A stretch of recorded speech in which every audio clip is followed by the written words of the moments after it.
आज शनिवार का दिन है, जिस दिन अपन इस दरिद्रता से मिलने के लिए पीपल के पेड़ के नीचे आए हैं।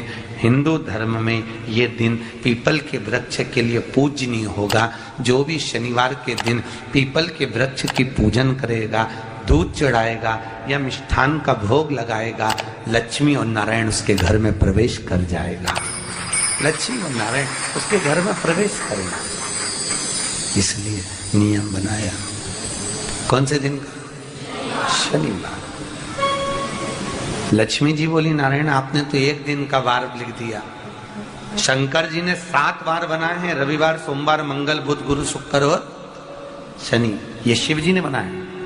अब एक दिन आपने अपना बना लिया, बाकी के दिन अगर कोई इस पीपल के वृक्ष के नीचे आएगा और यहाँ तो दरिद्रता बैठी है, तो उसका क्या होगा?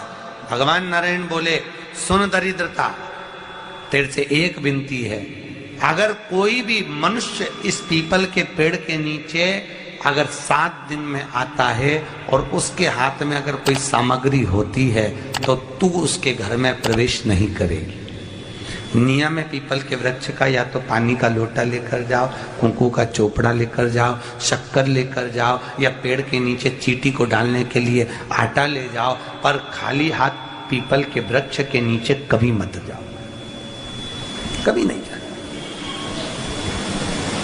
खाली हाथ जाओगे तो दरिद्रता तुम्हारे घर में प्रवेश करेगी। दरिद्रता उठकर खड़ी होकर बोली, नारायण तुमने अपनी मनमानी करी है, एक दिन मुझे भी मेरा चाहिए। भगवान ने कहा, बोल कौन सा दिन चाहिए? दरिद्रता कहती है, रविवार के दिन इस पीपल के वृक्ष के नीचे मैं दिन भर नृत्य करूं, इसमें रहूं, और जो यहाँ आए रविवार को मैं उसके घर में प्रवेश करूं। भगवान ने कहा, ठीक है दरिद्रता, रविवार का दिन एक ऐसा दिन रहेगा जिस दिन तू इस पीपल के वृक्ष के नीचे नृत्य करेगी, और जो आएगा इस पीपल के वृक्ष के नीचे तो उसके साथ प्रवेश करेगी। मैंने तुझे वर दिया। इसलिए हमारे यहाँ केवल पीपल का वृक्ष अगर दीवार में भी लग जाता है ना, किसी की फैक्ट्री की दीवार में, किसी के घर की दीवार में पीपल का वृक्ष अगर लग जाता है, पीपल का पौधा लग जाता है, उसको कितना भी तोड़ लो वो वापिस लग जाएगा। फिर तोड़ोगे फिर लग जाएगा। अगर पीपल के पौधे को तोड़ना है तो केवल रविवार का दिन एक नींबू, एक मिर्ची और बमूल का कांटा, ये 3 चीजें रखने के बाद में आधे घंटे बाद रविवार के दिन पीपल के पेड़ को उखाड़ कर फेंक दो। दूसरी बार कभी पीपल दीवार में लगता ही नहीं, कभी नहीं लग सकता। केवल एक रविवार का, केवल एक संडे, इतवार का। घर में दीवारों पर अगर पीपल लग भी गया है, इसलिए पीपल के वृक्ष को उखाड़ने का, अगर घर में पीपल लगा हुआ है या पीपल का पौधा हमारे घर में लग गया, उसको उतारना, निकालना, लगाना, तो पीपल के वृक्ष को अगर निकाला जाता है तो रविवार के दिन, और अगर पीपल के वृक्ष को कहीं लगाया जाता है तो सोमवार के दिन या मंगलवार के दिन, बुधवार के दिन, इन दिनों में लगा सकते पीपल के वृक्ष कहीं लगाना। शनिवार का दिन एक ऐसा दिन होता है जिस दिन पीपल के वृक्ष को कहीं जाकर लगाया नहीं जाता, क्योंकि शनिवार के दिन पीपल के वृक्ष के नीचे लक्ष्मी रहती है। हम अपने हाथों से अगर पीपल का वृक्ष किसी दूसरी जगह पर शनिवार को रोपित करते हैं तो हमारे घर की लक्ष्मी अपने घर से छिन्न होकर चली जाती है। इसलिए शनिवार के दिन पीपल लगाया नहीं जाता, किसी के घर जाकर उसको वापस पलटा नहीं जाता। लग गया उसको डर। प्रभु मेरी धर्म पत्नी को कहाँ रखूं आप बताओ? वो तो जहाँ यज्ञ होता है, अनुष्ठान होता है, दान होता है, पुण्य होता है, सत्कर्म होता है, वहां जाने को तैयार नहीं। अब करूं क्या? भगवान ने बोला एक काम करो। दुर्वासा जी बोले, जिसके यहाँ रात्रि में बर्तन झूठे पड़े रहते हो उसके घर में इस दरिद्रता को लेकर तुम प्रवेश कर जाना। जिसके यहाँ रात्रि में बर्तन झूठे पड़े हो वहां लेकर प्रवेश कर जाओ। दूसरी जगह दुर्वासा जी बोले, जो स्त्री घर में दोपहर के समय पर सो रही हो उसके घर में इसको लेकर प्रवेश कर जाइए। जो स्त्री दोपहर के समय में घर पर सो रही हो इस दरिद्रता को लेकर प्रवेश कर जाइए। तीसरा, जिसके यहाँ पर कौन?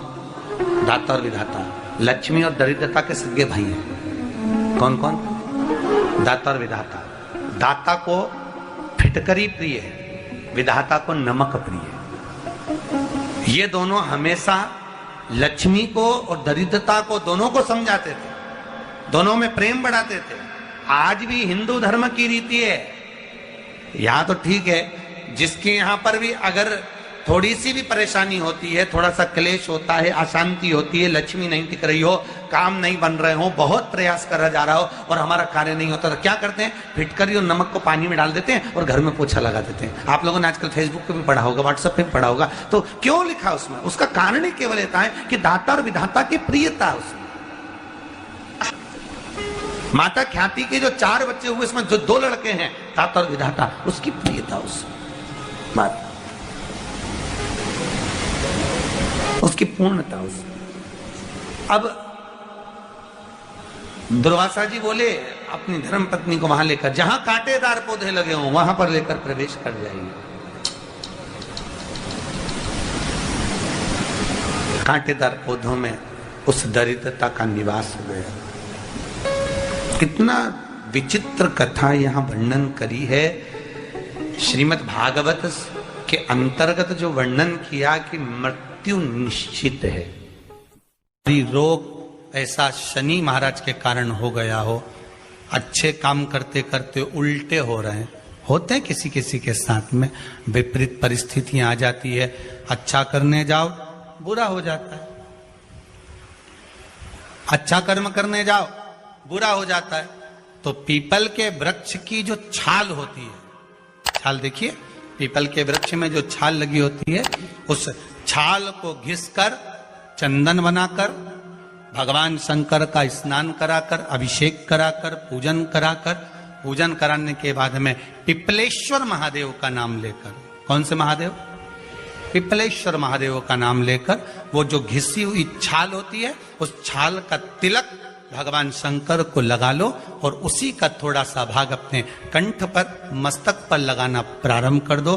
धीरे धीरे जो विपरीत दशा है वो सुधरना प्रारंभ हो जाती है। पर नाम याद रखना, पिपलेश्वर। काशी में जो शिव जी की स्थापना कौन ने करी? काशी में जो शंकर भगवान बैठे उनकी स्थापना करी थी शनि महाराज ने। किसने करी थी? शनि महाराज ने। क्योंकि भगवान शनि महाराज को उनकी माता के द्वारा श्रापित हो गए और शनि महाराज कांपने लगे। शनि महाराज कांपते कांपते, मैं जाऊं तो जाऊं कहां, करूं तो करूं क्या? महाराज शनि महाराज दौड़े और दौड़कर भगवान भोलेनाथ के पास पहुंचे। हे शंकर, त्रिकालदर्शी, कैलाशी, अविनाशी, कृपा करिए बाबा भोलेनाथ, कृपा करो। क्योंकि दुनिया में 33 करोड़ देवी देवता हैं जिनको शनि लग सकता है, केवल एक किसको छोड़कर? शिव को छोड़कर। राम जी को शनि लगा तो 14 वर्ष वनवास चलेगा, कृष्ण को शनि लगा तो मथुरा छोड़कर द्वारका चलेगा। शनि लगा, हनुमान जी को शनि लगा तो गुफा में बैठकर राम राम जपना पड़ा। शनि सबको लगता है, केवल शनि नहीं लगता तो एक मेरे महादेव को, मेरे भोले बाबा को नहीं लगता। शंकर के पास में शनि आ गए। शनि ने आकर कहा, भोलेनाथ कृपा करिए बाबा, मैं बड़ा कष्ट में हूं, मैं करूं क्या? बाबा भोलेनाथ ने कहा, जा गंगा जी के तट पर काशी में जाकर एक शिवलिंग की स्थापना कर, उसकी आराधना कर और तेरा शरीर ठीक हो जाएगा, कष्ट नहीं भोगेगा। शनि महाराज ने काशी में जाकर शिव जी की स्थापना करी। आज भी नियम है, जिसको शनि लग जाता है एक काजल की डिब्बी ले लो और काजल की डिब्बी को 21 बार उतार कर उसको एकांत में जाकर, जंगल आदि में एकांत में किसी पेड़ के नीचे इतना सा खड्डा खोद कर उसमें काजल की डिब्बी को डाल दो और मिट्टी से पूर दो, उस व्यक्ति का शनि समाप्त हो जाता है। काशी विश्वनाथ का नाम लेकर काजल की डिब्बी को 21 बार उतार कर अगर काशी विश्वनाथ का नाम लेकर शनि वाले व्यक्ति को अगर पेड़ के नीचे दबा दे, शनि समाप्त, शनि उसको परेशान नहीं कर सकता। काशी कितनी मूलता है, उस क्रम को देखिए।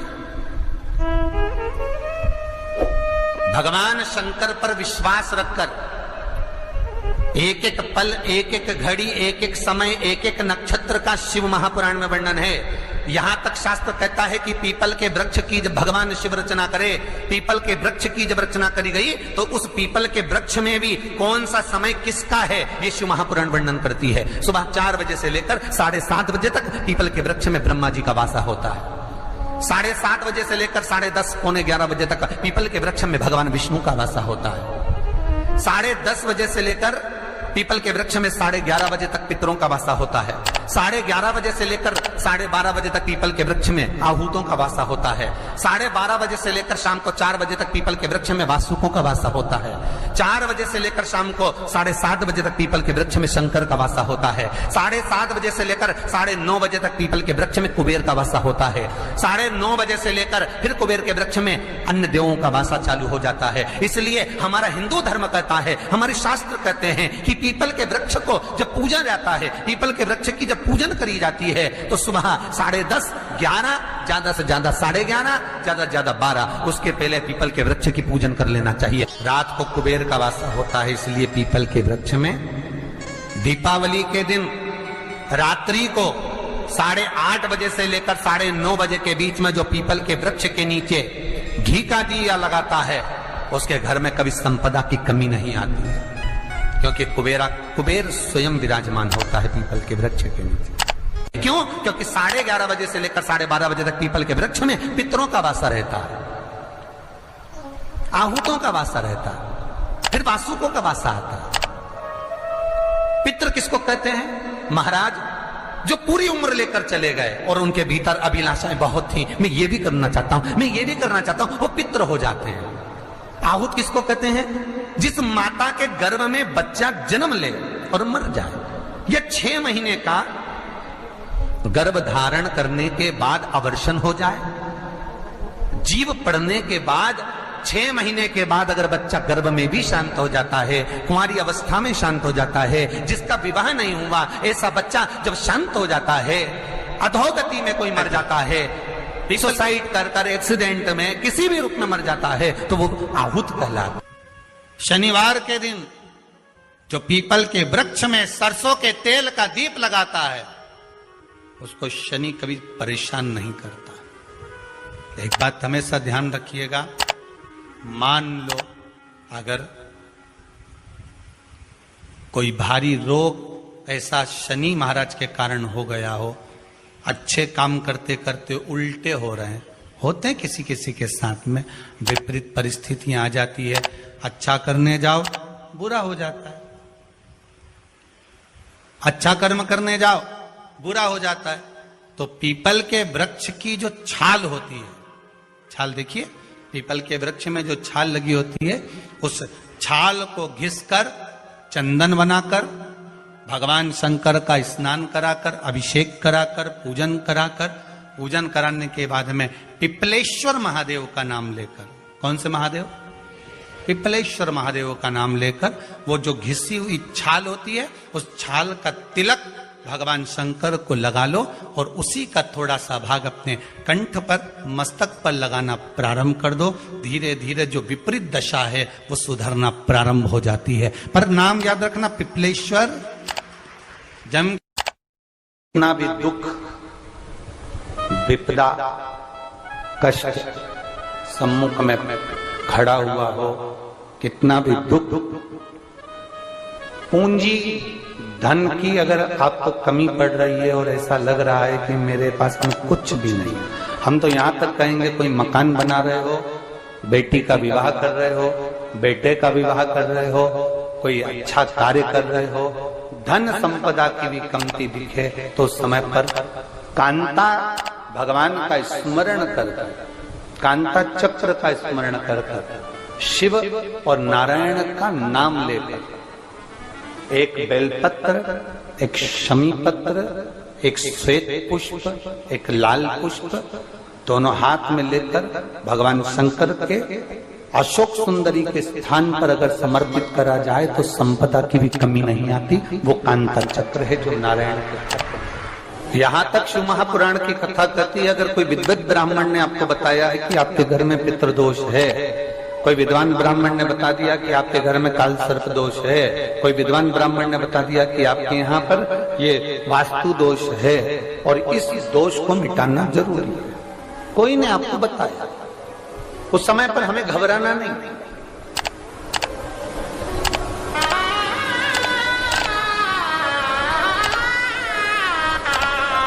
उस समय में घबराने का क्रम नहीं है। कहते हैं पीपल का जो जल झड़ता है पीपल के वृक्ष से, आप लोगों ने कभी देखा है कि नहीं देखा, वो हमको नहीं मालूम।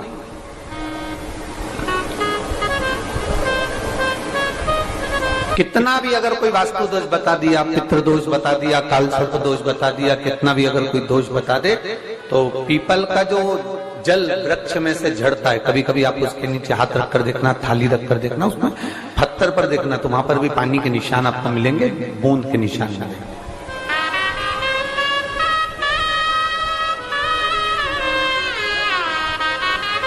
मात्र उस पीपल के वृक्ष के जल की एक बिंदी, एकमात्र बिंदी,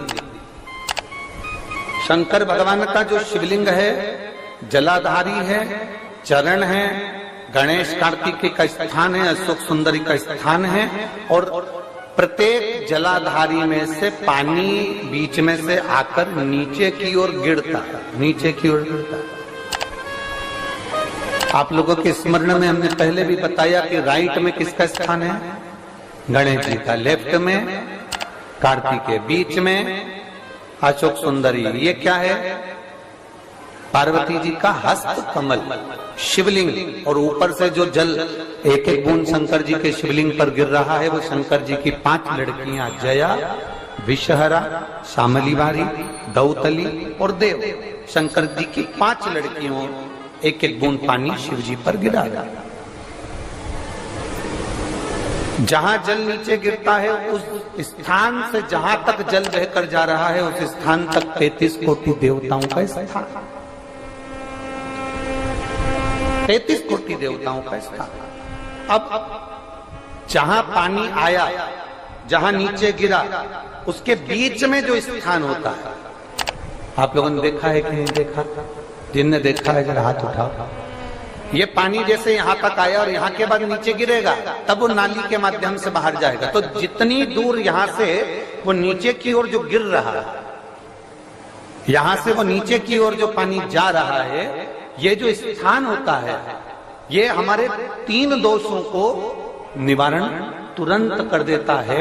एक हमारा पितृ दोष, एक हमारा काल सर्प दोष, और एक हमारा वास्तु दोष का निवारण ये तुरंत करता है। और ये तो हमने केवल आपको शिव महापुराण के माध्यम से बताया कि ये 3 दोष का निवारण कर देता है, पर यदि कभी आप ध्यान से लिंग पुराण को पढ़ेंगे, आप यदि लिंग पुराण को पढ़ेंगे और गीता प्रेस गोरखपुर की लिंग पुराण को लाकर यदि आप पढ़ते हैं, या गीता प्रेस गोरखपुर की शिव अंक को भी आप अगर पढ़ेंगे, उसका नंबर हमारे स्मरण में नहीं आ रहा है, शिव अंकों को भी अगर आप पढ़ेंगे तो उसमें भी आपको वर्णन मिलेगा कि हम तो केवल 3 दोष का बता रहे हैं, पर हमारे शास्त्र तो यहाँ पर और भी दोषों का वर्णन कर रहे हैं। जैसे किसी ने बता दिया आपको शनि का दोष है, किसी ने बता दिया मंगल का दोष है, किसी ने बता दिया आपको केतु का दोष है, किसी ने बता दिया आपको राहु का दोष है, किसी ने आपको कह दिया कि बृहस्पति का दोष है, किसी ने कह दिया आपको ये वाला दोष है। दुनिया के जितने दोष